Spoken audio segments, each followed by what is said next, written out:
கடவுள் வழிபாடாக இருந்தாலும் சரி, கடவுள் நம்பிக்கையாக இருந்தாலும் சரி, அல்லது பரிகாரமாக இருந்தாலும் சரி, இதுவெல்லாம் நீங்கள் நம்பினாலும் நம்பாவிட்டாலும் கடவுள் உங்களை காப்பாற்றுவார் அப்படிங்கிறது பிரபஞ்ச விதி. சில பேர் சொல்லுவாங்க இல்லையா, அதாவது நீ நம்பி கோயிலுக்கு வந்தீங்கன்னா நல்லது நடக்கும் அப்படின்ட்டு. நம்பி கோயிலுக்கு வந்தால் தான் நல்லது நடக்கும் அப்படிங்கிறது உண்மை கிடையாது.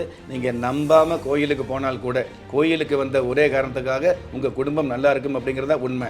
நாம் வேணால் நம்ம பையனோ பிள்ளையோ படிக்கலின்னு வைங்களே, நீ நல்லா படித்தே அப்படின்னா சைக்கிள் வாங்கி தரேன், நீ நல்லா படித்து முதல் மதிப்பெண் வாங்கினீன்னு வையே உனக்கு நான் கம்ப்யூட்டர் வாங்கி தரேன் அப்படின்னு நம்ம ஆசை வார்த்தை சொல்லலாம். கடவுள் ஆசை வார்த்தை சொல்கிறதில்ல.